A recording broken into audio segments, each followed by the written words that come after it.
Fuck! What are you afraid of? Hi. Oh god, it's so good.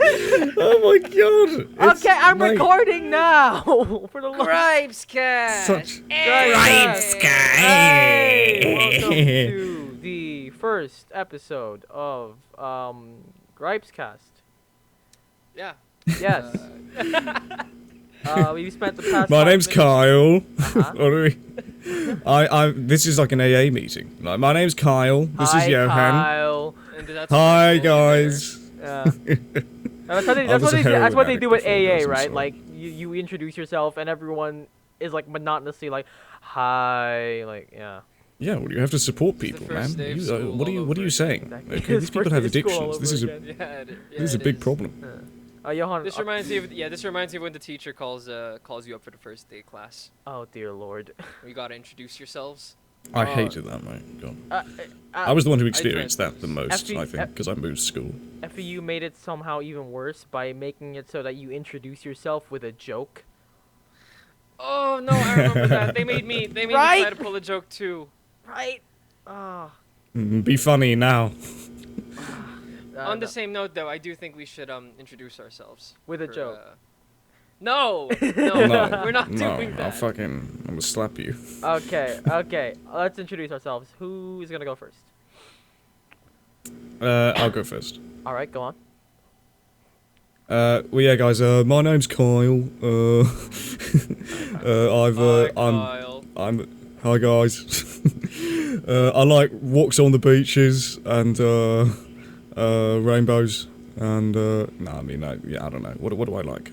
I like books and shit, and and I go to school and Oh boy, do you. I'm We also all the go only to school. foreigner here. Yeah. Well, not Franco at the moment. But yeah, I'm. He's the only. I don't know. foreigner. I think.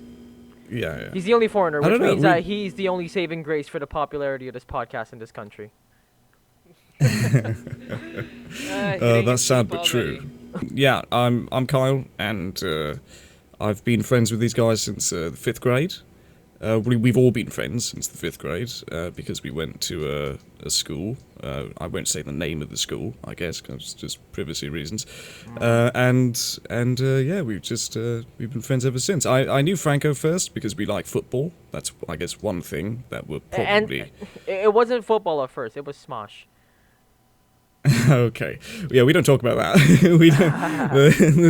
Before Let's not Smosh, mention you guys were that. all about Minecraft though. Yeah. I'm still about around the same Minecraft. time. What do you mean? What do you mean? The Minecraft don't Minecraft stop. is great, mate. The craft don't stop.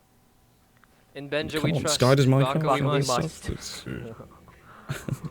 Uh, but yeah, we just related over that stuff, and we've been friends ever since. We're adults now, some of us, Oi. and Oi. yeah, that's Most of about us. it. I think Alright. that's it for me. Now it's your turn, guys. What do you like? Do you like Rainbows too? Okay, well, I'm gonna introduce myself now. okay, you go. I'm Johan, and yeah, I've been friends with these guys since diapers, essentially. Okay, well that's not true. We're all students. I mean, that metaphorically speaking, we were diaper brained, I'd say. Yeah, no, definitely. Okay, that's true. Mentally, Yeah. yeah. Psychologically, Yeah. we were Yeah. infantile. You say we're adults, but the thing about us is that we're all still students. We're all technically still Yep. going to school. Franco here is the youngest of us. Yeah, so, as like- Kyle meant by the baby. So like Yeah, we're not all adults. So yeah, Yeah. hands off with the smut button for now. Oh yeah, you rate yourself highly if you think that was happening in the first yeah, place. no, that's true. Yeah, guys, whoa, chill out, boys. All right, come on, Yeah, we can't have okay. that here. Okay, you got me. Well, whatever. All right. Jan, anything else to say? No, passing it on to you. Okay. The conversational football has been passed to me. Hi, I am Franco. As these two people said, I am the youngest boy. I am still, Fucking virgin. well, we all are, mate. Shh. No, Kyle's actually We're cutting that out. No, we're not. Yeah, Kyle... we're cutting that out. Timestamp number 2. Okay, when was that? Okay, whatever. 5:30 is when I'll say that was. Okay. Yeah. Hi. It is me, Franco. I am indeed the youngest, and these two have been saying that we're friends, but we're not really. Okay, wow. Alright, fine. Fair enough. Yeah, Nah, man. It's Sure. because we're brothers. Aw. Okay, yeah, fuck you. Aw. Alright, no more. I hate this. No more introduction. Oh, no. Let's It's just go to the topics. it's the Alabamian kind of brother. So we're like. Okay. See. Hot. Yeah. Now you're turned on to it. Yeah. By the way, Beautiful. are we putting tags and swearing? Right. I just gotta bring that up this early on. That'll be difficult. I don't know. Whatever. I mean, that's a subject that we have to talk about. I think. You know. Let's just try to keep to a minimal. This is a family-friendly podcast until further notice. Yeah. Although I'm pretty sure further notice. I'm pretty sure Kyle has already dropped an F-bomb. Yes, I have. He's dropped 3 since. How many minutes has it been? It's been 6 minutes. 3? Yeah. Have you been counting? I have. Okay. I have. Okay, fair enough. Okay. Well, yeah. That's us together. Okay, we are. Okay, so this podcast is called GripesCast. It is called so because it is a podcast where we air out our gripes. Our grievances, Our which we we complain. tend to have a lot of. Yeah. It comes with Can I being- start complaining first? By the way. Oh, yeah. I want to complain about something that we just talked about. Let's go straight in. I want to complain first, guys. No, yeah, profanity. Yeah, I think all of us here are pretty much libertarians as far as censorship and yeah. profanity goes. Yeah. I've never quite understood why one would be more offended by a particular part of the body over another part of the body. Why testicles should be more offensive than knuckles, for example. I know, right? Oh my god, No. knuckles. No. I mean, mine kind of look like testicles, but it's okay. You You want to give a look-see? No, thank you. But I don't know. But all of that seems to be a matter of purely cultural beliefs, Yeah. and probably as well a lot of people are hung up about things like sex, and I mean there's a lot of shame that surrounds the subject of sex as well. Even with me, I'll be honest. If I saw 2 people making out in the street, I would regard that as a very different act as opposed to people shaking hands. I think we would all, sort of scoff at that possibly. You might say that there's a sacredness about it, which is why we don't want to be a voyeur to people's activities. Or that it might be too exciting because it's a taboo or something of that sort. But I've always thought, and I've told this to Johan many times before, and he's gonna berate me for telling this example again. But I've always thought that if an alien were to look down upon us, upon our civilization, they would see that the worst things we do is kill, maim, torture, abuse. We harm innocent life. We're cruel, etc. These are the things of which we should all be ashamed, I believe, okay? Yeah. Now, one of the best things we do is breed children. We raise them, we make love to each other, we adore each other and show affection to one another. Those are the good things. Now, these aliens would probably say, how odd, that the things which we should be ashamed of are those, we use so flagrantly in conversation.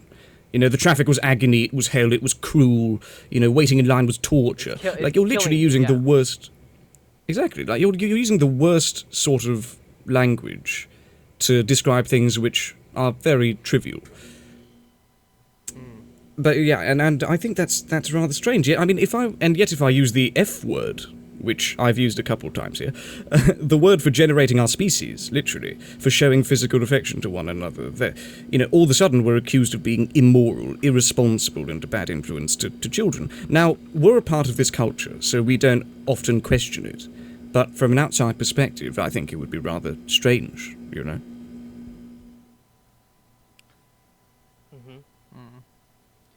No. It would be fucking strange, you know? It'd be really fucking strange. It is. What you're bringing up to the table, right, is one thing that you've always repeated, and you mentioned it before, was the fact that if aliens look down on us, that what they'd reprimand us the most for would be the violence we impose on one another, and for us to sort of hold swearing to a higher moral, I suppose, taboo, especially for us, because all three of us, I think we've grown up in very conservative environments. Oh yeah. And No, I certainly. guess under the in the context of conservative environments, a very common one we have is swearing with using the name of the Lord in vain, right? Mhm. And I just want to bring up an interesting thing about swears and context and all that is the Bible actually, it doesn't tell you not to swear specifically, but that there are certain ways to swear, because the name of God is something that is holy and something that is ultimately good, and there is actually a way to use it. And I think there's just something... Well, you can say it in good context. You can't swear. By swearing, I believe it means not giving oath as credit, well. or not It also giving means not giving credit to the Lord's name. You want to give justice to the Lord in a way. So I guess that's sort of the... I mean, again, this is very sort of tribal beliefs, but but that's, I think, the idea behind it. But no, Wait, my wait, point wait, there is wait, that people wait. don't necessarily... Yep. Wait, Johan, you are Yeah? so quiet again. Oh, sorry, I'm so sorry. Go But no, on. my point with that, my main point with that is people don't actually think of that. People don't actually think about the logistics of how to use the Lord's name, because Lord's name is, in religious context, something that is good. So there must be a good way to use it, but instead, people hear it. And Well, what does in vain mean? People don't understand what in vain means. In vain means, in sort of... there's a terrible connotation to something that's in vain, something that's unnecessary, something that happens flagrantly and uselessly. If you use it sort of wittingly with, like, some intellectual, academic mode behind it, again, giving justice to the Lord's name, then I believe, from a Christian point of view, that's permissible, But that's the point I want to bring up with swears, is that, again, people don't think about it. People don't think of the logistics of it. They just, they hear it, and there is that guttural reaction to, no, you're not supposed to say that. When Well, one there of the are reasons- supposedly ways. There are supposedly ways where Yeah, you yeah. can say it, but it just doesn't register. And I guess Well, that's one at the of- heart of swears, isn't it? Yeah. Well, one of the reasons why sex is such a thing that we are all so ashamed of is because of the religious context behind it. Sex is really seen as something that is purely sacred and almost sacrosanct from a sort of religious point of view. In most monotheistic religions, in fact, that's the case. Which is completely reasonable, for the time, because at that time, obviously, it was, things which perhaps there was more cruelty going about, so to think of certain things as sacred and to think of certain things as not sacred was actually very, very useful. I guess from my perspective, because I think I'm more of a progressive in this manner, I do believe that beauty should be appreciated. I do believe that, we shouldn't be ashamed of things which are natural, which are biologically necessary to procreation and things like that. So I think there's a sort of medium there that you can find where things should be sacred, and I do believe that beauty in itself is a sacred, it's a sacred art, isn't it? I completely believe that. It just so happens that the shame that surrounds sex and being, just admiring beauty and procreation and things which are wonderful, again, things which, if an alien looked down upon us, they would say, this is the best thing that we do. We raise children. That's one of the best things that we could ever do, and even any biological life form would agree with that. That's the best thing, and yet we are so ashamed of it. I think Franco wanted to mention something a while back. No, it was just about, like, I read somewhere that what you said about, like, different religions, like, holding, like, sex in different lights. I was just gonna bring up that there were like religions, or I don't know if it was religions or just communities or cultures before that, um, would literally the first thing that a couple would do when they get married is bang in front of the Yeah, whole village. yeah, in front of the whole village. Yeah, Yeah. that was the thing. I think that was the thing in Japan, actually. In See, Japan. even me, Yeah. I feel weird when you say that. It's like, what the hell? What in the world? That's very peculiar to me from my like weird English Yeah, because we're weird not point of used view. to it. But that was a. Yeah, that was a. It was a sacred thing. It was supposed to be a declaration, I Yeah. think, of your intimacy. Yeah, like you're committing with one yourself to another. this one person now. And you're showing it to And everyone. the passers that was. and the passers could like comment on, Yeah. I guess, how you guys are doing right in the middle of it. Sex Hello, time. guys. You just having sex with your lady? Hello. Yes. Good morning. Hi. Oh. Okay. Yeah, and yeah. What was I gonna say? Yeah, the religious thing makes sense because obviously one of those religions that you mentioned that that does view sex in a in a pure like somewhat taboo light is of course Roman Catholicism and Christianity, and obviously those are the majority religions. Those were spread. Those have been spread around the world. So Yeah. that's why the entire It sort of world, embedded itself, hasn't Yeah. it? Yeah. the entire world now just views like sex as taboo. If that religion or culture that had the newlyweds bang in front of everyone became propagated instead, that I assure you that's what that's what the norm would be. Again, from my perspective, I think that's terrible. You know, I mean, it sounds very fun, doesn't it? It sounds like a very nice, wonderful thing, but like it's again, we've been sort of, I don't want to say inculcated because that would mean it's deliberate, but I'm not quite sure if it's deliberate. But we have been fashioned to believe that sex is sacrosanct. But again, I think there's good and bad to it. You know, like that means that we appreciate beauty and we appreciate things like that, and that's good. But also, the shameful aspect of it is a bit regressive. You know, if you're looking at it objectively, you know, not incorporating any sort of human attitudes into it, then it does seem strange. I guess another thing we should look at isn't just like the context of the swears, but like the use of the swears, because I feel like as time has humanity has progressed, our use for swears has changed. Back then, we swore to more so to curse each other. Yeah, to literal each other's cursing. graves, literal curse to Like- wish ill, the worst like ills sumpa upon in- one would another. be Well, the we still do. Tagalog We word. still do in Yeah, a we lot still of ways. do We it, still say but- go to hell, you know, and all of that, you know, stuff, which is very terrible, you know. Yeah, but we're not really like wishing for this person to go to No, hell. we don't mean it literally. I don't think Yeah. anyone who says go to hell, well, some people might, but most people who Not- use that phrase don't But I mean think in the it modern literally. day, like it's become culturally more acceptable to use these swears, not because, I mean, yeah, I guess for humor and all that, but then it's to relieve our pains and frustrations, Yeah. isn't it? Oh yeah, it's therapeutic. No one can deny that it's therapeutic. Mm-hmm. Swearing. I mean, let's be honest here. It's a very sort of, it's like releasing it's almost like punching a pillow, like releasing anger that is not Right. necessarily going to affect anyone physically. You know, of course, it might do mentally, but I think if you use it in a joking, Right. like sort of, if the two people understand each other, and there's a symbiosis of like, I'm not really damning you anywhere. I'm just saying this because of my passion, you know, and Right. you're not meaning it literally. If you understand that, then you know it can be very therapeutic. You know, you know, the F word is a very therapeutic word. You know, it's it really is. And also even like words on a scientific note, it's been proven that like swearing in moments of like intense pain actually like dulls the pain. It does. I it too does, have yeah, watched there was QI. this- But yeah, I think you guys have seen this one video. I'm not sure if you guys have, but there was this one video where two guys were like holding ice in their hands, and the one who held out longer, one was allowed to swear, and the other one was not allowed to swear. And I guess you can guess which one held out longer. Yeah, because it's that psychological thing of like, oh, I am under stress because my hands are so goddamn cold that like Yeah, like what expression can you use? What thing can you do to just make it Yeah. seem better? You know. it's like cry. It's like holding tears rather than just crying. Like when you eventually do, Yeah.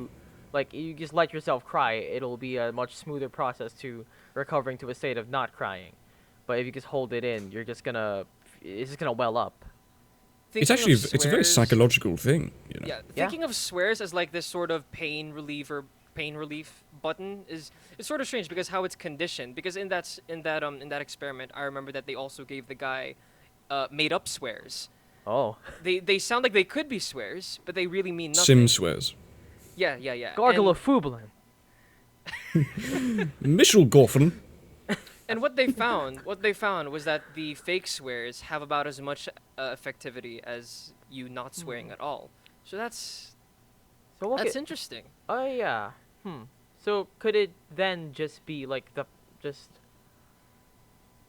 what The idea that a word is a real swear, the and having the idea liberty to that- say it. Yeah, either the idea or just like the perceived power behind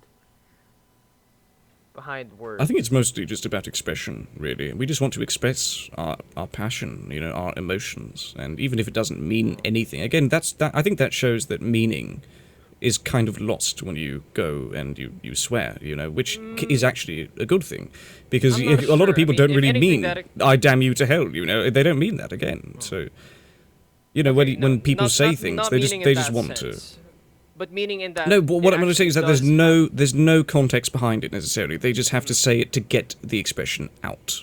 That's the point of a swear. It's not to actually say, you know, F you or go to hell or, you know, I hate you or anything like that. It's really just to express this inner emotion, this inner passion within you, and in any way possible, really. Like that's just the way we react to things. Humans are very dispassionate creatures, Okay, you know. okay So then. But when meaning is lost, so if meaning is lost, and we're going by that assumption, then why is it that the F-bomb versus a totally made-up swear, where the only true difference is, I guess, maybe the syllables used or the meaning, then why is there a difference? Why is there a difference in effect to saying... you said there wasn't. That was your entire argument that you just said. No, there, you said there that wasn't was a difference. There wasn't a difference between not swearing and using the made-up swears. But there was a difference between using the made-up swears and the real swears. Like the real swears, there was a dramatic increase in pain tolerance, while the made-up swears, nothing happened. It was as if you weren't swearing at all. That's what I meant. Okay, well that the only difference- changes your argument entirely. that Yeah. changes Did I say everything. something else? Did I say something else? Yes, no you did. different? You Yes, said it did. was synonymous. You said they said were both You said the made up Go, swears go, were, go, go. You said the made up swears were just as Effective, yeah. effective as the the normal swears. Okay, well then my Which I mouth think is didn't more true, register with in my brain opinion. Was saying. well, it didn't register with what my brain was saying, but okay, then let me just repeat that. You see, well, you lost meaning Yeah. there. Okay, well I may have There you flipped it go. around, but the. But hey, you my lost main meaning, word but it was that still the main- same. It was still the same visceral nature, right? So again, you're just proving us I, right. I felt the same. I felt the same things. Yeah. Yeah. I felt the same. You Things, felt the but same it just came out conviction. Different. Okay, wait. Overpowering Johanna. Okay, yeah, but lean forward. Yeah, okay, I am. But that actually might be it. Conviction. I was convicted that I told you one thing when I actually said another. And in this case, there is a different conviction because you know it's a fake swear. Even if you convince yourself it's a real swear, you know it's a fake swear. But there's a different conviction when you do drop that F-bomb, when you do curse someone to hell or curse whatever is hurting you to go to hell. That's I think that is one difference there because it's not meaning. If we're going to go by the assumption that meaning loses meaning, context loses meaning. Well, people loses describe context. meaning more. Yeah. Uh-huh. People describe meaning to. I mean, we see that even in comedy nowadays. That people, you know, when a comedian says something that people deem offensive, you know, that it's not necessarily that they meant it to be offensive. It just so happens that these people have taken it in that way, even if that was not at all what the comedian meant, for example, and there was really no like context behind it, and they didn't really understand it at first, so they just took offense to it. But the comedian is going to, you know, they're still going. For example, if they say something that's kind of foul, you know, they make fun of homosexuals, for example, which I believe is very terrible.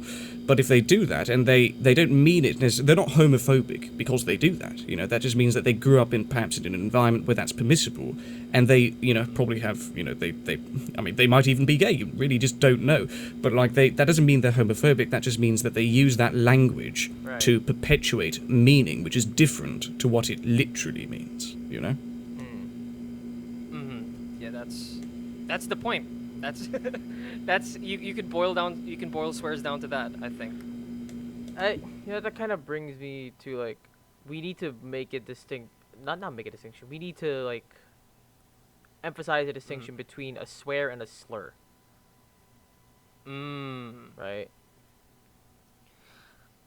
Is a slur more cruel? A slur, in my view, is really the intent is much more clear, and it's to hurt a marginalized group. So a slur would be more akin to a curse, while a swear would be more akin to just, releasing, expressing. It's like like a hot pepper into the conversation. Rather than the like molten bucket of lava onto a whole ass community that a slur would be. Right, because I feel like with this argument, we're like sort of getting into the territory of like, oh, why can't we just say the N-word then if we don't really mean to harm African communities? It's like there was it's still I mean, you already know my view. It's that it's still a word that it is still being used to harm. The recency of it is the main problem, I think. Like, the fact that it was used in such terrible historical recency is baffling. You know, I think that's really the entire problem with it. It's the F word, not the normal F word, but the one used in homosexual conduct. That's still a very bad word, but it's not necessarily used. It wasn't used in the same way as the N word was, to correctly and really terribly. Like it was. It kind of was.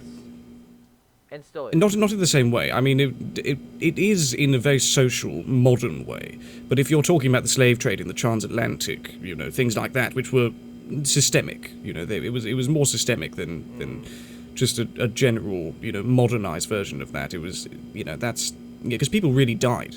People literally died, and experienced an immense amount of cruelty and abuse over a word, really, which just was quite.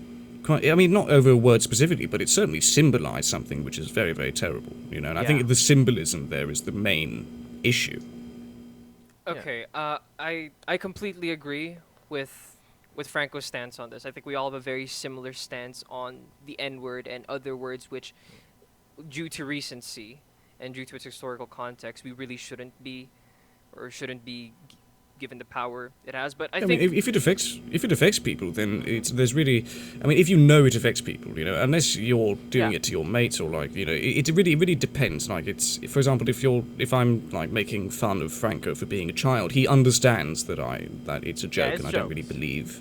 Yeah, but also on that note, do you guys believe? And this is the other side of this argument, which is to stave away from a word, to sort of distance yourself from a word, is to give the word the power that you don't want it to have in the first place. Like, again, when you say a swear enough, it loses meaning. If you avoid a swear, then it has that meaning. It feels like a special word that you can only use when you're really mad. Okay. There's a deeper weight when you avoid it.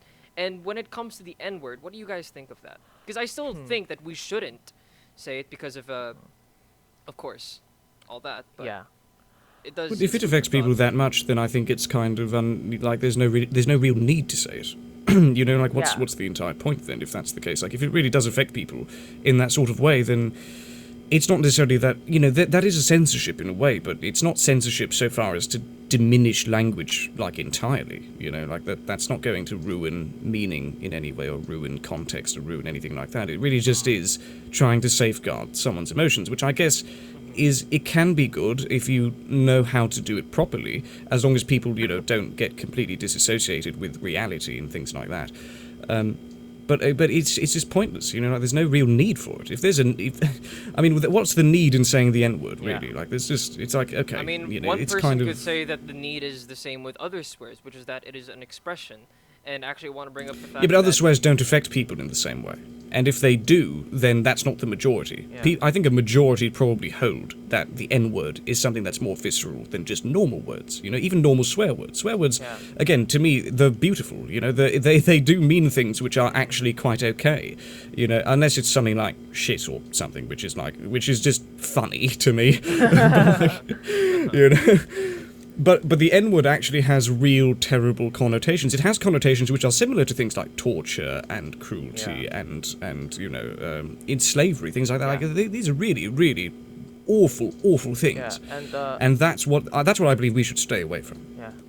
And Johan, to bring it back to the "are we giving it power by staying away from it" argument, that's the that is, well, yeah, that's sort of the conservative angle, right? And like, it's good that you bring it up because like, what I want to bring up is why do, like a conservative says like, oh, if the N word like shouldn't be said, like why are you like staying away from it? You're giving it power that it doesn't need to have, and therefore more people are gonna want to say it. Why do you want to say it? It's like what Kyle said. Why do you want to say it? If anything, they're giving it power because they're trying so hard to say a word that shouldn't be said by people like them. It's like, yeah, like, that's like flipping the just script, don't and I think that's very valid. like don't prod it. Like it's like if someone was like, hey, I don't really want to talk right now. I'm kind of like down and I'm kind of like withdrawn. I feel a bit withdrawn, and I just need to be alone right now. Like the response you should have as a sympathetic human and understanding friend is like, okay, we'll leave you alone for a bit. I hope you feel better soon. It should be like, oh, but you shouldn't be alone. You should always have people with you all the time. Why don't you want to be alone? Let me talk to you. It's like saying that. Yeah, you're beating a dead horse as well. Like, it's really just so, like, again, there's no need. It's like, no, just leave it be, and then it'll go. You know, that's the entire point. Like, it won't. Yeah. To give it power means to, you know, even using it technically is giving it power in some manner. If you just ignore it and you don't really care and you have no qualms either way, Yeah. then it's not going to have power automatically. You know, I think if Yeah. anything, it's going to lose it drastically. You know, that's. Okay. On that topic though, what do we think about these marginalized communities reclaiming slurs? Actually, yeah, I did want to bring that up, which is the interesting about swears is that, again, the words change. What used to be a swear back then is a totally normal totally normal word now, and Yeah. In what normal used to be world. just normal world, A normal world, word, a normal- and in a Not at all. normal A normal normal words word back in a then normal world. have become swears now, and that's the thing about swears. They're very dynamic, and we're in the midst of the transformation of one of these words, which is again. The N-word is being reclaimed by these communities and has become sort of this positive force when used within that community because they're taking their identity back and transforming it into something else. Who knows what connotations the word might have 100 years from now. That's true. But I guess like the question. I guess people see some sort of hypocrisy. I think when people do that, when you see it in that context, that's very, very good, and I think that's very useful. But I think the conservative angle on this, just to play the devil's advocate, is that they see it as a hypocrisy. Whenever like, I'm allowed to use this word, which terrorized a group of people or my group of people, and you're not. But I guess there's possession there. That's the entire point of it. Like there really is a possessional aspect of language, because again, if you experience some sort of abuse, you can talk about that, and you can express your feelings on it, and you can say like these things. But whereas if you give that information, yeah, exactly, because you've gone through it. Whereas if you give that information to someone else, and they say it to someone who you didn't perhaps give permission, then that would be a problem. You can't just say things that other people have experienced because that's their experience, not yours. That's a very individual thing. So looking at it in that context, it really is. It's okay that these groups have said that thing if it pertains to them. Obviously, if there's like It's people the Me Too who argument, say that, isn't it? Yeah. The problem with that argument is the fact that it attempts to invalidate the others. the victim, Me yeah. Too. It's a hypocrisy in What and do of you mean? itself. When I mean, when you use your experience to invalidate someone else's experience, and this could apply to this situation of using words that harm different ethnicities when I use words that harm my ethnicity, using your own experience to invalidate someone else's actions, those type of stuff. Well, I think you have to give, meaning to all. You have to give power to. I mean, if things that happen that are like that are to that extent very, very terrible and very sort of, powerful in maybe the worst senses, to invalidate it or to make someone feel invalidated, even that would be already a problem. Because you have to talk about these things. These are things that we should talk about. These are very important historical items that have sort of been left, and a lot of people have wanted to brush it under the rug and just go like, oh, this didn't really happen, this is, it's in the past, it doesn't matter. Well, no, it's still affecting people.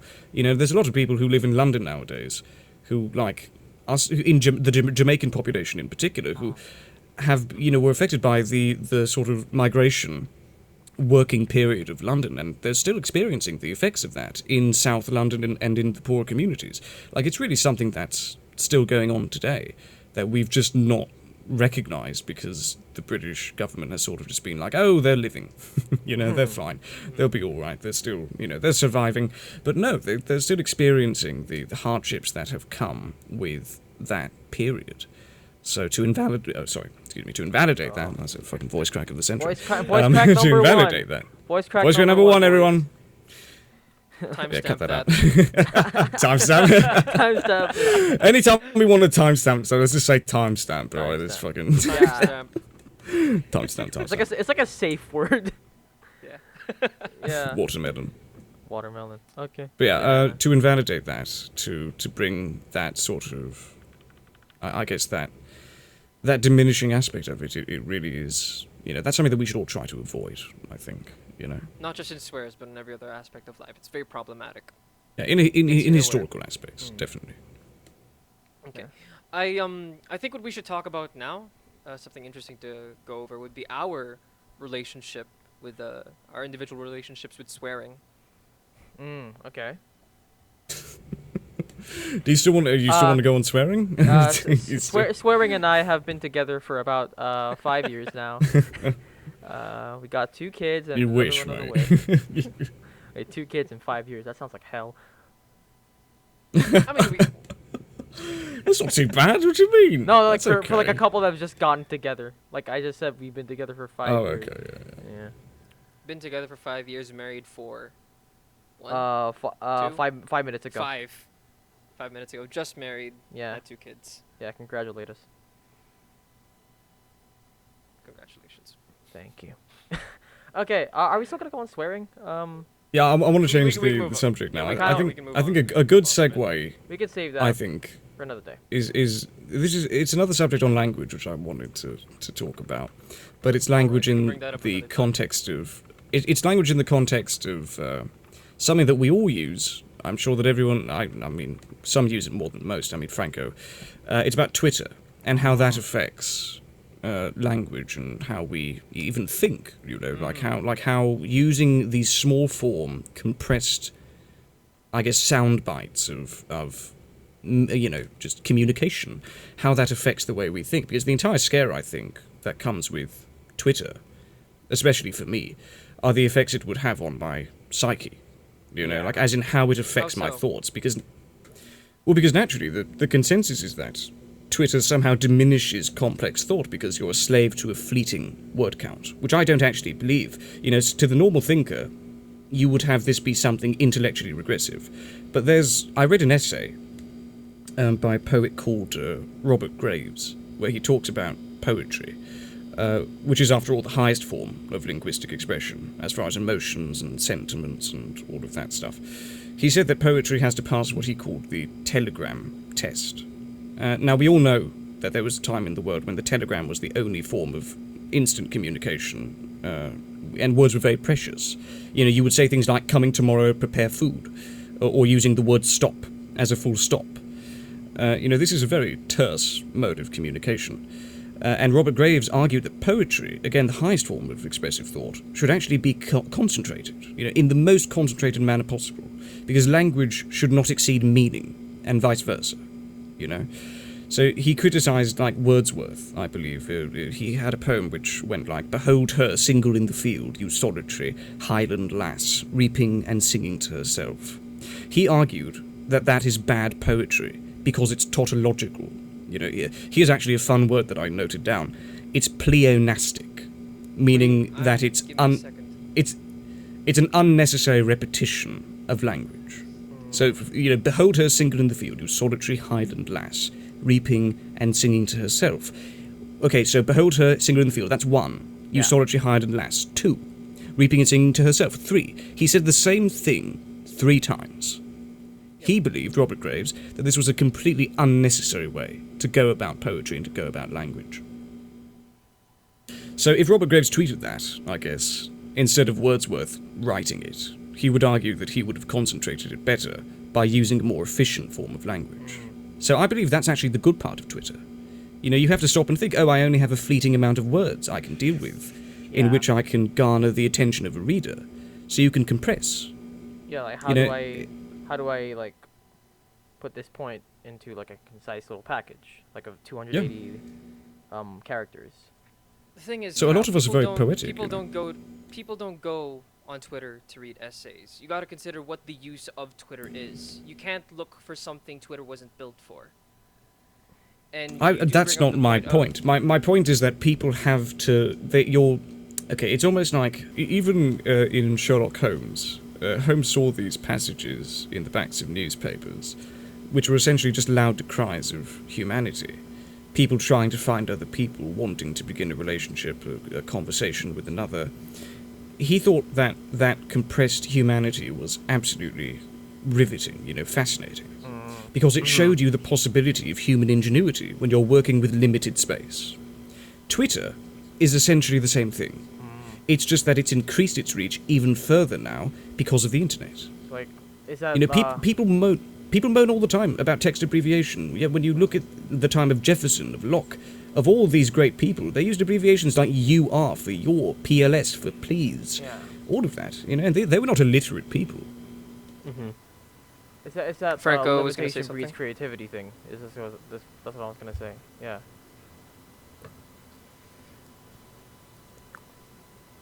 But do you get my point, Johan? Because I'm not saying that, you know, Twitter necessarily is like the... No, I do always get your going to point. be And in wonderful. fact, It's Franco just- condensed your point in 2 sentences, so proving your point even further.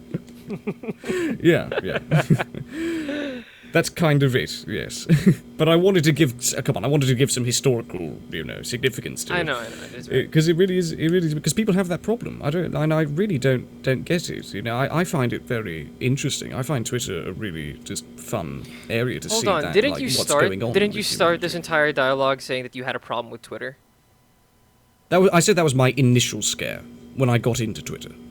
But now I don't feel that way. Yeah, because my initial scare at the time was like, how is this going to affect the way that I write? How is it going to affect the way that I think, the way that I conceive thoughts? And I realized that, actually, being more efficient in thought is not something to be, you know, scorned or, like, just avoided entirely. It's something that's actually pretty useful, you know. It's something that I think everyone could benefit from. It just so happens that, obviously, people use Twitter in different ways. I think we should all, you know, admit that. Oh yeah. And some people use the compression stupidly, but that doesn't mean that the compression is the problem. It just means that the way of thought in itself, like just the way they conceive things, is the problem already. Like if you're just writing things that are really benign and really, like, they don't really mean things, which is Yeah. okay. There's no problem. Let's be with that. honest. Most of us use Twitter as a pastime, as a form of entertainment. We Yeah. don't necessarily use it to get into heated dialogue, unless you're that type of person Yeah, on well, Twitter. you which, shouldn't. you know, go on. Yeah. Yeah. Yeah. I mean, there's And I think the whole oftentimes compressed format of yeah. Twitter and its main use as entertainment really is a reflection of, I suppose, our shortened attention spans. Yeah. You say that. Yeah. But also, another issue with the compressed nature of Twitter is, like you said, like people trying to have serious dialogue or political dialogues on Twitter. It just doesn't work, does it? because it's Yeah, if you plan on inciting conversation between two individuals. Ad hominem uses less characters. I can tell you that. Yeah, you need complexity and even sometimes repetition just to get meaning across properly. You know that's sometimes that's the only way for people to realize things, and with Twitter, that's kind of lost. You know, so if you're making a void statement, there's no problem with that. If you don't plan to reply, and it's just like I'm putting this out there, that's it. That's okay for me. But if you're planning to do dialogue, if I'd have to properly describe what Twitter's for, Twitter's for announcement. Twitter is not for discourse. It's for presenting ideas, sure, but a more complex examination of those ideas. You don't go to Twitter for that, which is it's non-intuitive because you have that instinct to latch on to a topic that interests you, but it's just Twitter really isn't the place for that, I think. Yeah. I completely agree. The announcement thing is further like encapsulated by the fact that when you're about to tweet, it says what's happening. Mm-hmm. Yeah. Yeah. Exactly. That's why we use it for information. Sorry, not for information. The opposite, for entertainment, not for information. You know, we go there just to see what's going on. We don't necessarily go there to examine exactly to the sort of nth degree what's going on. You know, like I'm not going to go to Twitter and look up Schopenhauer. Yeah. You know? I'm going to go on Twitter and look up Schopenhauer's dog and see what he looked like. I just think it would be nice because like if you could combine the reach and the like community like activism properties and potentials of social media, not even just Twitter, like Facebook, like stuff like Facebook and Twitter and Instagram, and somehow combine that with a platform that can provide nuanced arguments in discourse. If you could combine those two, I think that'll be close to perfect, because then you'd be able to spread information, but then you'd also be able to have this environment where you can talk about these ideas like in a civil manner, like without having to resort to we're ad going to hominem. patent that. We're going to... No one take that idea from us, okay? That's idea. ours. Okay. Sorry. We're This is, inventing some- as if no one's thought of that before. GripesCast patented. GripesCast patented officially. Yeah, screw you, Mark Zuckerberg, you Yeah. bastard. That's a good thing I'm not. That's a good thing I'm putting this on YouTube. We're gonna call it... Anything We later. call it Face Note. Face note. Head note. Yeah. Anyway, what other subjects do you guys plan to talk about? Those were my subjects. I'm already... Okay. I've spent. Should we Your talk about? subjects. The swearing subject was my subject. Excuse me. I brought it up. Oh no! I wrote it down and brought it up. I was the one who suggested No, it. I did. I wrote it. Yeah. Okay, Well, you suggested down it, but what I I... suggested. Okay. Look, whatever. guys, it's our topic. It's our topic, comrades. Fine, The communism. true topic was that we're the friends we made along the way. The real swearing was friends along the way. Should we talk about football? Would that be a good idea to talk about football on a podcast like this? Maybe not the first episode. All right. Yeah, maybe not. Okay. Do we timestamp us thinking, by the way, like from the moment Kyle said, what topic do you guys want to talk about? Timestamp? Yeah. Timestamp, You should timestamp. timestamp it, yeah. Timestamp. Oh God, these are so imprecise. These timestamps. I'm gonna have to like. Yeah, you look- can sift through it. You have to re-listen to it. Check yeah, the I'll- timestamp, then give or take 1 or 2 minutes. Yeah, exactly. That's what I'm doing. I'm like 48 minutes to 50 minutes in. That's the general area I'm gonna scrub through. Well, now 51 because I'm continuing to talk about it. Yeah. We could talk about the sort of we could go political in a way. I mean, this is very controversial already, but we could go about the economic payments, like the $2,000 stuff. Because Franco, I just saw.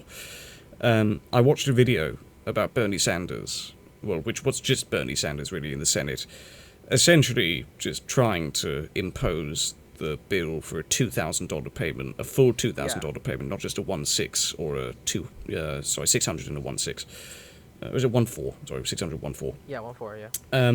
Yeah. So I just found that really interesting because an economic payment of $2,000, or for that matter, most comfortable level payments, they would procure a method, and this was Bernie Sanders' argument, but they'd procure a method by which the working class and middle class could subsist not only in a level of comfortability, but it would also stabilise the economy as a whole.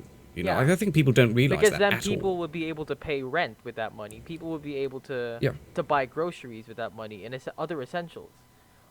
You're reinvesting. Yeah. You're reinvesting in tax. Yeah. Stimulus payments are not only there to give to those who have lost so much. I mean, that's one of the reasons, especially during a pandemic. But they also exist so that these people will inevitably reinvest in the economy. They're specifically That's like the practical. yeah, That's the practical Yeah. purpose of it. Yeah. yeah. All That's right, beneficial for the government as well as the people. Yeah. Yeah, Johan. Okay, well, I was just going to say, so everyone's on the same page. I am not as invested currently in American politics. I Okay. have other things going on, so I would very much. Well, no, this is appreciate useful it for if, politics as a whole. You know. Yeah, I I think know, but- even in Europe, people do this. But I'd really appreciate it if you could give me context. Okay. Yeah, no, I can give you some context. Okay. The argument which I heard against the bill was that it would benefit households of over $300,000 incomes as well as the lower classes. And one senator arguing against Bernie Sanders believed this would not be right. Okay, so there's two arguments against this, I think. One is, again, the importance of regulating the economic foundations of a country, obviously, because the middle class actually reinvests money more efficiently than the rich or the poor. And two, that $300,000 households with more than 2 children within them, which is like 65% of all households within the middle class, are no longer considered in this pandemic to have an adequate level of subsistence because of the immense expenses that they're currently enduring. So the middle class in America actually is diminishing at one of the highest rates it ever has in world economic history. You know, and politicians who do not support bills of this kind against Bernie Sanders and people like that, I believe are culpable in not doing enough to repair it. I think. No, yeah, because again, they don't belong to the middle class. Well, definitely not the working class, but they definitely don't belong to the middle class either. I think. So yeah, it's like Mm. Well, they're disassociated. You know, that's Yeah. really what it is. I don't think any. They gain more Republican to not care politician- about it. Yeah. yeah, it's a separation. They're Yeah. trying to keep that. It's not just Republicans, it's also Democrats. I mean, all of them Yes. probably have never... It's the same thing in the UK. Boris Johnson, he went to Eton. You know, there is no Yeah. conceivable way that this man understands what, what is it? Austerity is. He doesn't really understand the meaning or like the consequences of austerity and what that gives to the working class. Like, it's really, really something so different. Yeah. But yeah, ultimately there is no viable economic reason that anyone should renounce stimulus checks of this kind because they're meant to be regulatory. You know, the only logical reason to deny it, and this is, I think, the real main point behind this, which Franco brought up, the only sector of fundamental economic importance which will lose out is the elite class.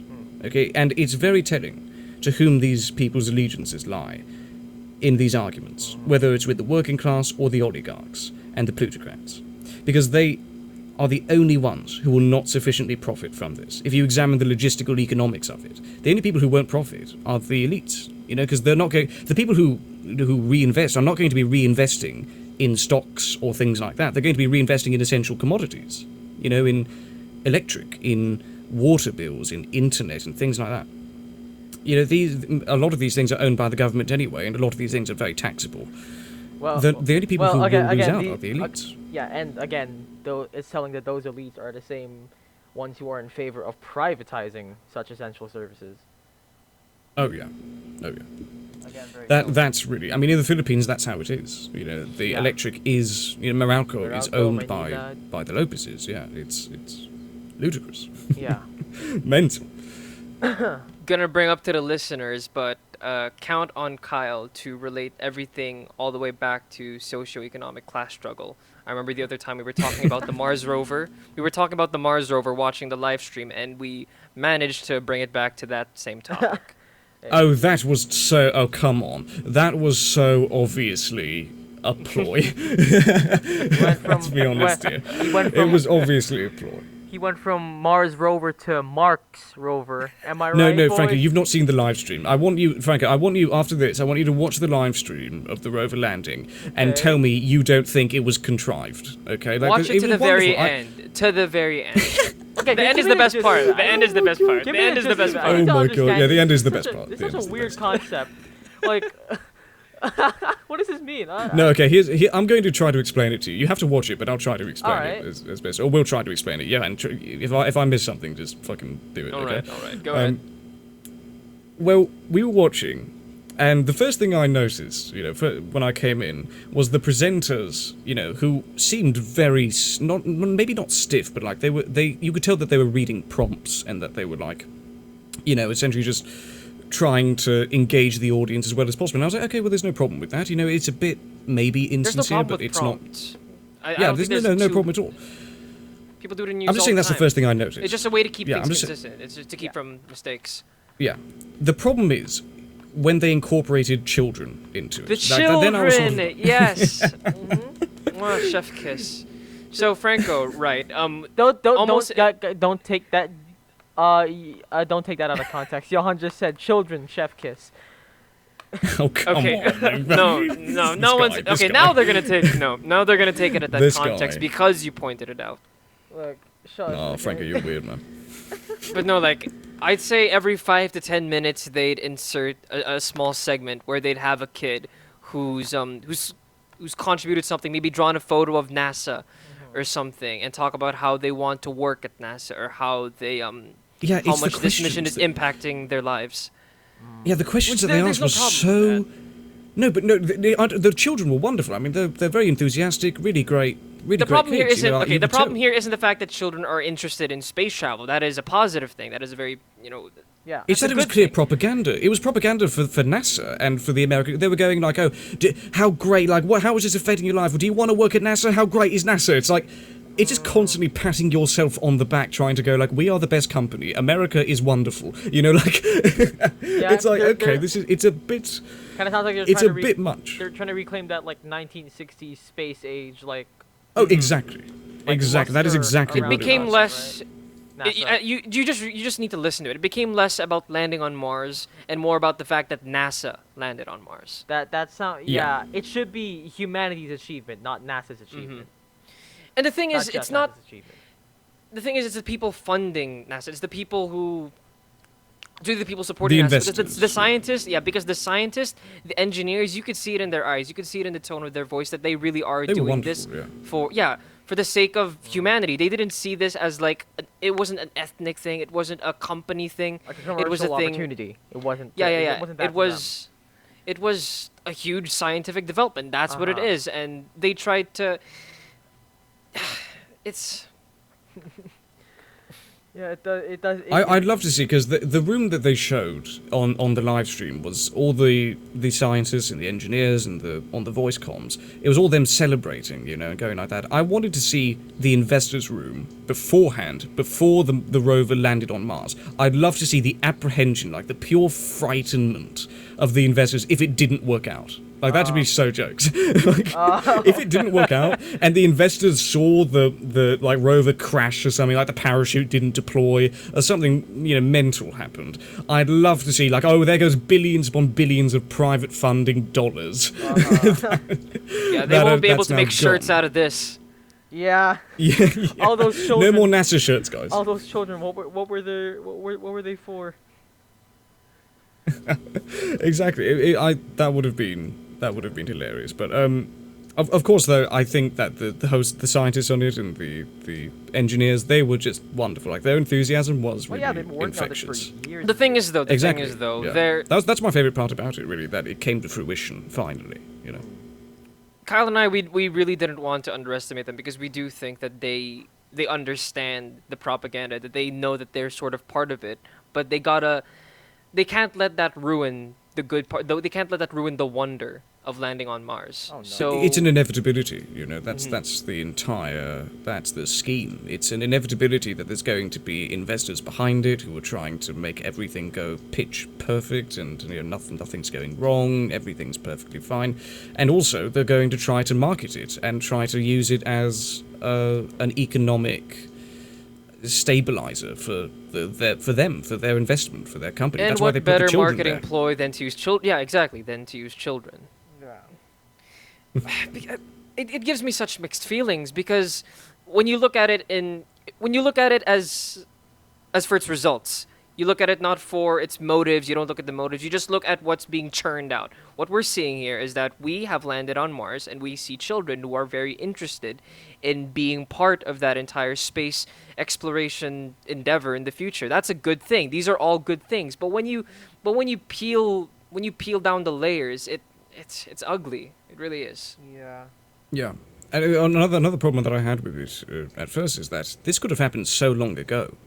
And the fact that we needed, people like even Donald Trump, who actually really did benefit the sort of advancement of space travel to some degree. The fact that we even needed people like that to do and to just to spearhead going to Mars and these investors and all these people, the fact that this is required to go to Mars and just to do things which should be a natural progression, something which is wonderful, a scientific inquiry of discovery, of wonder, of exploration, of all of these things which is innate in us, in humanity.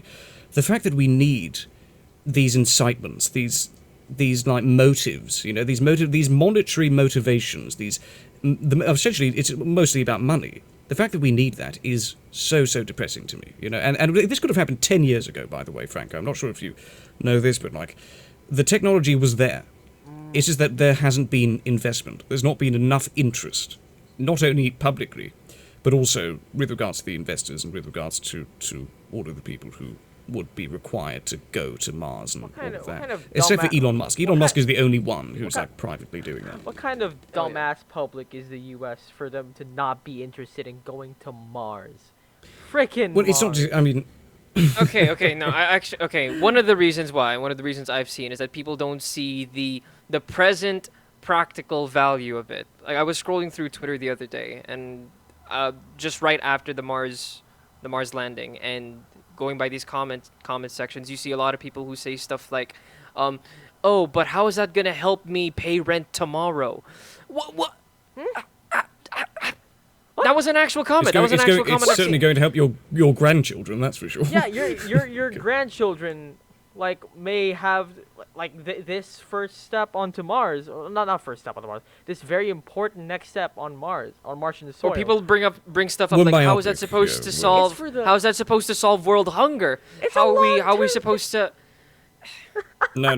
What it is that we are very myopic as a species, and we only look at what's in front of us. We can't see anything generations ahead because it won't affect us. It won't really affect us. But if you look at this from a human level, on a progression scale of humanity, of our species, look at it as a scale of centuries.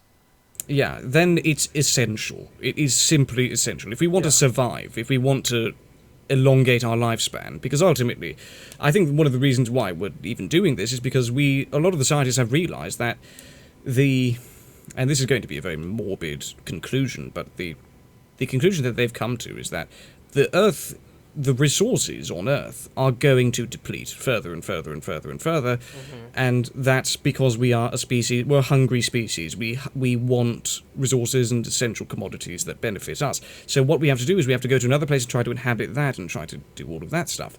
So that conclusion, that scared attitude of okay, this is now a huge problem that doesn't seem to be changing. Climate change is only getting worse. Even if we plant 1 million trees, $1 for one tree, it's still getting worse. Though I do believe that at some point, space exploration is the future for humanity. I do want to, as much as possible, stave off that deadline. Yeah, I want to stave off that deadline of when we would have to do it.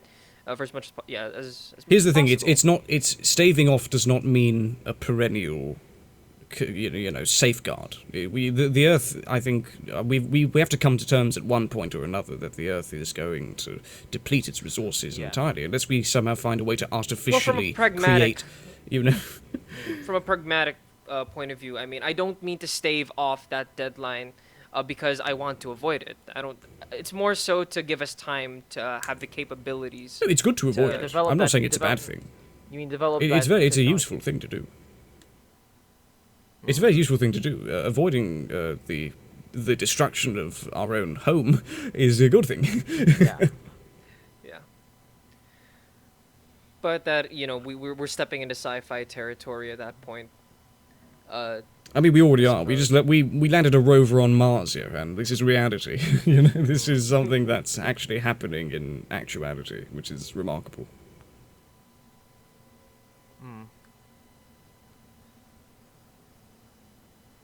How long have we been going on for? This is the we're just past an hour. Right now. Okay, I think we should go to our last topic then, because Last we don't want to go for too long. Yeah, We Yeah. should probably top it off. What? let's do something not too controversial. Yeah, let's do something a bit Time stamp, by the way. bit fun. No. We can keep that in. I think that's fine to keep that in. That's not too tacky of a thing to say. Let's okay. Okay. But I don't know. We're still sort of finding our feet with this. What's going on in gaming? What's going on in the game That's true. What is going on in gaming? world? What is Franco? Has the Elder Scrolls come out yet, please? For the love. I would be I would be in tears. I wouldn't Right. be here. I literally would not be here. I would be on my Yeah. PlayStation Wanking. or like I don't know somewhere. I would be at the store. I don't care. Even if I can't get it on the PlayStation, like everything's sold out, I would be at the fucking store Just playing looking at that it. on some Xbox or something. Yeah. Well, instead of Elder Scrolls, we got Cyberpunk, didn't we? Yeah. Oh yeah. Well. I've not played it. You guys have played it. I've not So- played it. Has Johan played it? I've not played it. Ah. What? You think I have time to play video games nowadays? Oh, man, Rub what it a in, loser. Kyle. Sure, why don't you? Just What a can't- loser, man. You see this guy, Frankie? See this guy? What a loser. Oh, God. No, I understand. It's okay. It Oh, just seems like a game that you would be interested in, I guess. That's why I assumed that I you'd can't like really it. speak on Cyberpunk status right now because like I to keep this a secret, guys, I kind of pirated the game, and thus I haven't been able. Not to everyone really- knows. Everyone knows now. No. Okay, Anyone well, who yeah, I listens mean, to this, what- I need you to keep it a secret. Okay. Cancel Franco. Look, man. Don't put your last name on the Yeah, in this no. podcast. no. Mate, you're an idiot though. I think you're such a... What the hell's wrong with you? Okay, it's fine. It's fine. You're fine. No, It's I- fine. I do sort of feel bad about pirating from a company like CD Projekt Red and not a shitty company like Yeah, EA. they're an indie But- company, man. What's wrong with you? No. I'll make up. I do plan to make up for it. Like if we get a PS5, I will get Cyberpunk on there. But yeah, I was just gonna say I cannot speak for how good it is now because like the patches, that come out. I don't know if they like fix stuff, or not. But all I can say is it didn't seem greatly substantial. Like How so? As much as you can make the the game didn't feel like super substantial. Like sure it looked really pretty even on lowest settings, which is something I was really impressed by. I didn't really receive the brunt of the bugs that a lot of people experienced. Maybe a few like mission breaking bugs. Was it but I- not as expensive as you thought it was? it just felt like how do I put this? It just felt like one of those empty sandboxes. It just felt like one of those empty Oh. sandboxes where Oh, there wasn't really too much to do. I don't know. I mean, really? Not the most heated my God. criticism I've heard of Cyberpunk. yeah, I feel like it's not really. I don't think it's Cyberpunk's fault. I think it's just the So fault what you're saying is that it's boring. 0 out of 10. at some points. Yeah, I wasn't. It's Was been it a the while. story? Was it the gameplay? Or what was it? Could The you point gameplay your was finger at it? fine. The story was my favorite part of the game. I haven't finished it, but like the story has been my favorite part of the game so far. That's the most like compelling. Like the characters, the plot lines are all really interesting to me, and like So do you think it's the flow? than of everything else. Yeah, probably. Like, I'll admit it's been a while since. Okay, well, Tsushima, but like, apart from Tsushima, Yeah, I was about it's to been say, a while on since better I've found. games, It's Tsushima. been a while since I've played an open world game that I've really like enjoyed exploring the world of. Sorry. And I think I don't really know what it is. Maybe because like the AI isn't quite as good as like someone made a video comparing like cockroach AI and Half-Life 2 to citizen AI in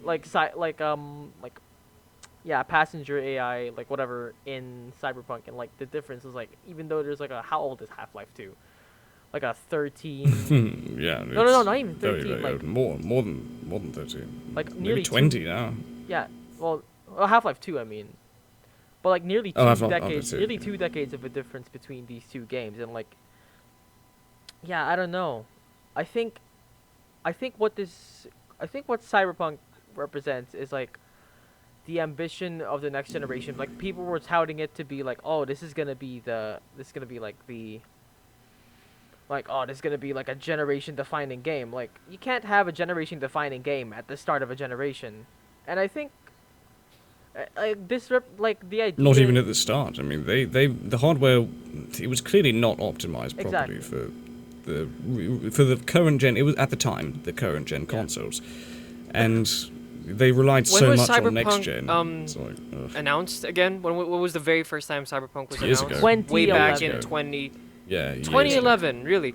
I thought it was 2014. Way back then, 2011. Hold on. Even both of those dates are kind of 2012. Sorry. astonishing. All of those dates are astonishing. That's so long ago. That's, no matter what you do, it's still a bit long. Right? You know, like the game was in development for such a long time, at least conceptually, that the end product. See, I could tell why people were so dissatisfied because the end product certainly did not reflect the time put in. I think, which is like a bit unfortunate. It just, I don't know. Wait, didn't people say that the developers were rushed? Rushed for 8 years. I know. They needed at least 10. Okay, to be fair, CD Projekt Red were also working on The Witcher 3. Mm-hmm. So Yeah, like, that's true. Well, The Witcher 3 was it was a near perfect game, I'd say. You know, like maybe the AI not the AI, but like the movement. I think of Geralt could have been better, but on the No, we can't be friends anymore, Kyle. okay, come on. Nah. I love that game. That game is absolutely wonderful. Franco, the movement can be. I mean, there are ways to go around it. You just make things slower for Geralt so that he doesn't go around all the time and do like some pirouettes. Yeah. To be fair, I played on PC, so I did add some like combat mods to, I guess, make the movement flow a bit better. Even before you played the base game. I played the base game for a bit, but then I added that much later on, and it's Okay. yeah. Okay, I can see how it was a bit wonky at times. Yeah, but like. Yeah, but everything else was wonderful. Like the world was near perfect again. Yeah, but back to Cyberpunk, I get that 8 years, 9 years, almost a decade of work. It wasn't all for Cyberpunk. They were working on a bunch of other projects as well. Yeah. And not to mention around the release of Cyberpunk, we had COVID. But at the same time, like The Witcher 3, when did that release? 2015? 2016? Yeah, 2015. They had 2015. They had 5 years. So like, I think the only explanation that has a lot of time to develop a game. But I think what really like limited them is like how incredibly ambitious CD Projekt Red was with this game. They wanted to fit in so much, like they say in like the developers say in interviews, they wanted to fit in so much into this game. Like there was supposed to be wall running mechanics. Titanfall. Just as an example, it's like they were so ambitious with this game that they ended up spending a lot of time developing the game for these larger like mechanics, and then like suddenly they were like, okay, this is getting a bit much. Let's just scrap it, and like, yeah. So okay, so a lot of work for years on end was wasted, is what you're telling me. I think I don't really know the full story, but that's what I get from what I've heard so far. I guess my point is like Cyberpunk was a victim of ambition and expectation to be a generation-defining game, because it's kind of, and that last part is also kind of CD Projekt Red's fault, because It is. they marketed this so much for the current gen as much, or the last gen as they did for the current gen, because they were saying like, oh, this is gonna be like, oh, big boy PS4 Xbox One game, and then it just ended up being not that. Honestly, if I were them, delay the game for another year. Don't even release it on PS4 or Xbox One. Put it on PS5. Mhm. Put it on PS5, Xbox Series X. And like that's the path it should have taken. But like I guess they were pressured by how long it took them to develop the game. They just felt like They promised never. that How it much would was be the on fan current pressure, gen. do you guys think? man, it must have been a lot, because like it became The a fan meme. pressure was perpetrated by them as well, though. I know. It's That was still the their point I fault. was going to bring up, which was that they dug their own grave.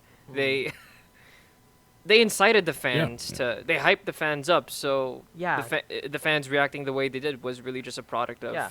how they marketed the game. That's why I think Bethesda being so quiet. I mean, I Bethesda, in other like cases is a much worse company than CD Projekt Red. But like the way that they're handling, like how they're being so. Hey, don't this Bethesda. Don't. No. I mean, Nah, he's about to compliment Bethesda. it's not okay. I don't have a problem with the game studio. I have a problem with ZeniMax.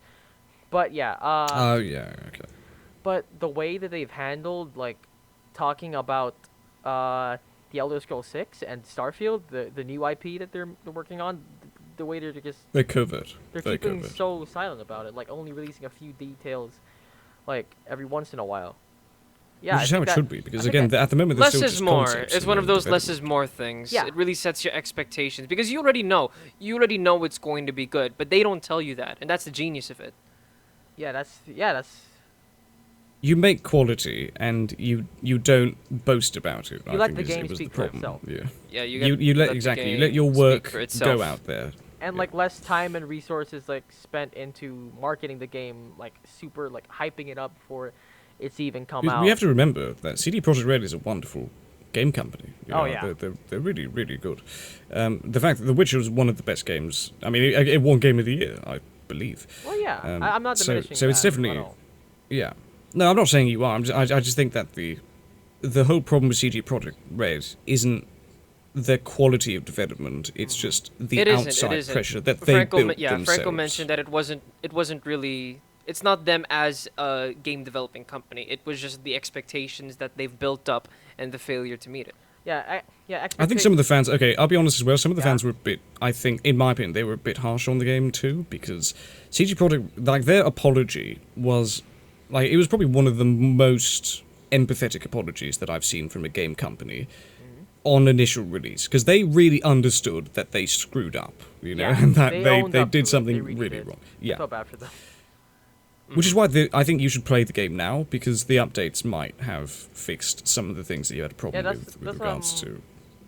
I think that's what I plan to do, and it also ties back to expectations, because like I feel like I will enjoy this game more a few years into the future when it's, well, first of all, drop down in price, and second of all, like my expectation around it isn't like, oh, this is gonna change my life. It's just like, okay, I'm gonna play this game, I'm gonna see what it's gonna offer me. You shouldn't And- come into any game with that conception. I think that's an incorrect perspective out Which the one? gate. You shouldn't I come think it's into exactly even. that perspective that caused Cyberpunk's downfall. Yeah.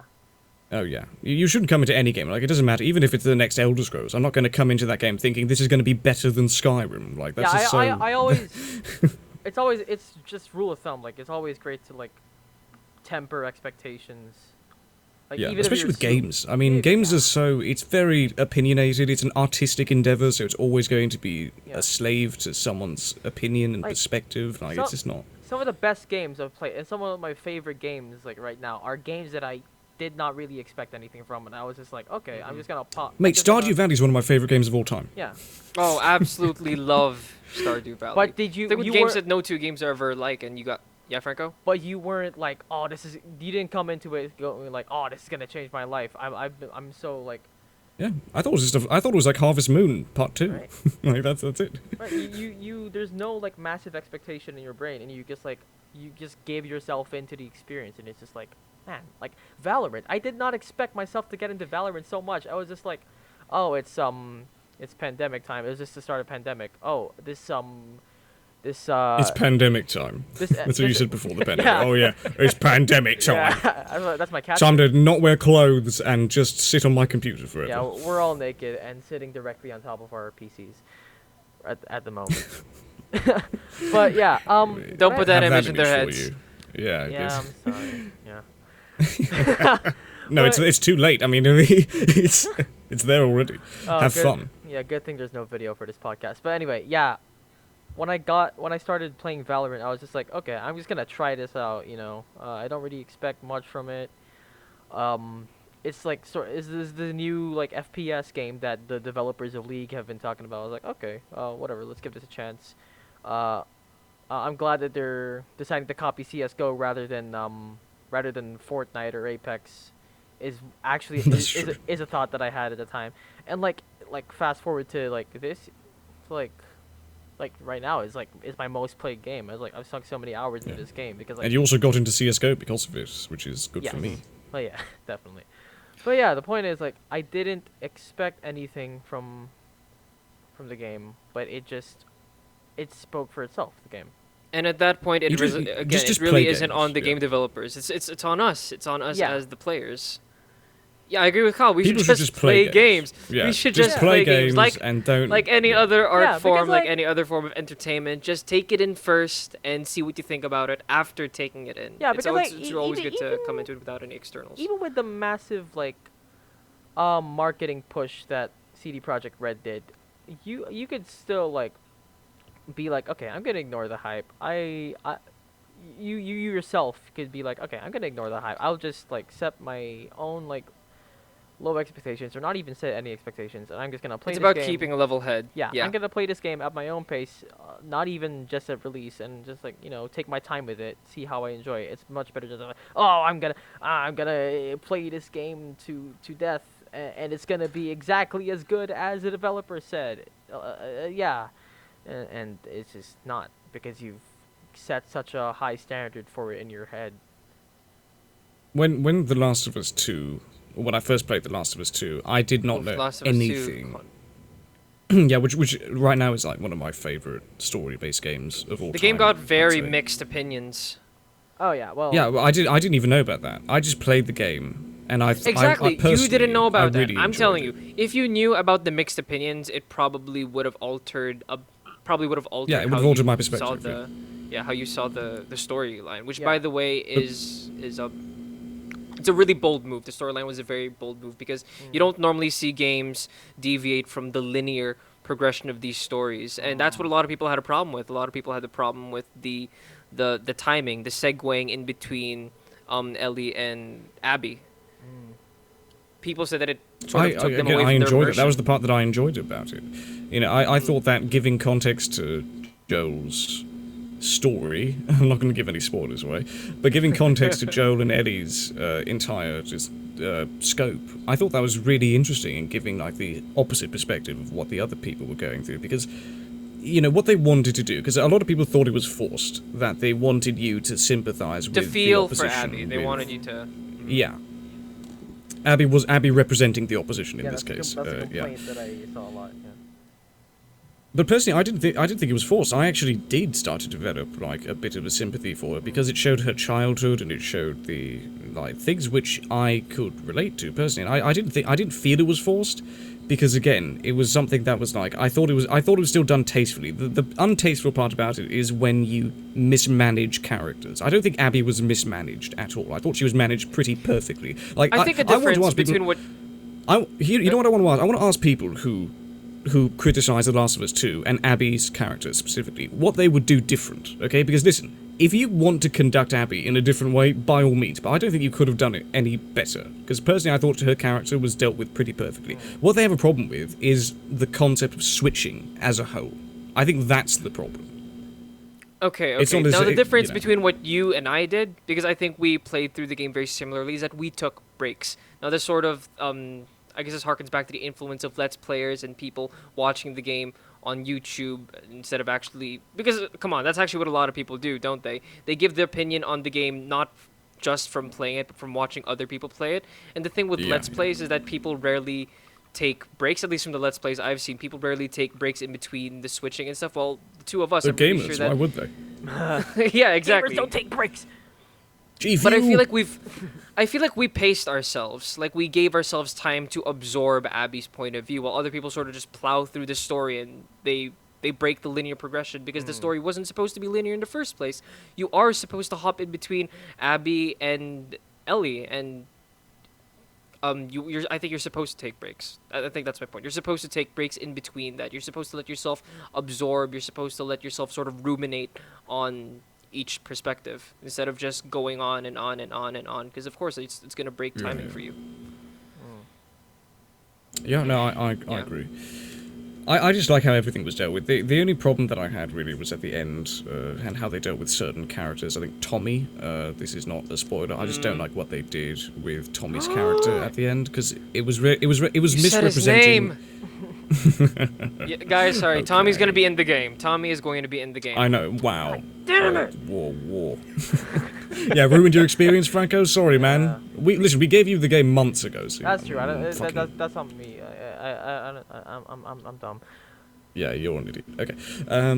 But no, I don't like how they dealt with certain characters, because I believe they misrepresented the past of the character and what they did previously, and their actions that they did then were not at all in coalescence with what they did previously. That's my problem. That's a writing problem, and I think that's a genuine concern. But whereas with most people's concern, I guess, is just like the fact that it felt forced, which I feel is a very opinionated But the stance. part you're Like, that's so- mentioning does comprise. That's- The part you're I'm mentioning talking does about comprise only a objective small bit of the realities, game. you know. Near That's near true. the end. That's But true. for the majority of the game, I think, we all think that the game was pretty much a masterpiece. And what keeps Oh, us yeah. from thinking otherwise, at least when we first played it, it was the fact that we didn't, or that we weren't exposed to the mixed opinions. The mixed opinions about. I just other don't people. like the fact that people's criticisms of that game are so perspective based. It's like, well, why can't there's things about the game that are problematic that you can nitpick, which I think is inarguable. Like again with the writing and how it's not very consistent sometimes. That's inarguable. You know, I think that again, what they did with Tommy's character, like, okay, that's a problem. You know, that's only one example, granted, but that's a problem, and I think anyone can see that. Whereas when you go for like the whole, oh yeah, I don't like Abby. I don't really like what they did with her. It's just not like you only wanted to follow Eddie. Like, okay, well that I get that, but not everyone has that feeling where it's like, oh, I just want to be on Ellie and Joel's timeline. I don't want anything else. It's like that's a very traditionalist and almost kind of it's very like, come on, like they wanted to try something different, Yeah, they and wanted I to tell thought more that it was stories. interesting. Yeah. Yeah. And they wanted to give perspective. They wanted to give a different viewpoint to just what we've been experiencing for a game and a half, you know. So I get that. I mean, at the end of the day, that's why we play games. We play games because they're fun. We play games because they're interesting. We play games because they give us a separate reality than the ones we live in. So, to experience a game which sort of builds itself on the idea of switching your reality. You're in Ellie's place. No, you're in Abby's place. You're in Ellie's place. You're in Abby's place. And I get that that's sort of, some people get this sort of Like storytelling induced whiplash Like from it's it. jarring. But People were probably very attached to Eddie. I think that's another reason why maybe Yeah. they perhaps didn't want to split from Joel and Ellie's situation, which is okay. But that just means that they did very good. But that whether means or that not Naughty Dog you were liked, wonderful. whether or not you liked or disliked the game, you have to admit that it was interesting. The way they conducted it. It was an experience. It was a great Yeah, it was. experience. No matter what, even if you dislike it, it was a wonderful experience. It was very. You can't very take that away from fun. the game. Yeah. Yeah. And that's what games are. The experience. That's gaming. That is gaming. Welcome to gaming. Uh, This Uh, is gaming. the- That sounds like an EA announcement. EA Games. What's the it's in timestamp, sports. Franco? It is an hour and 30.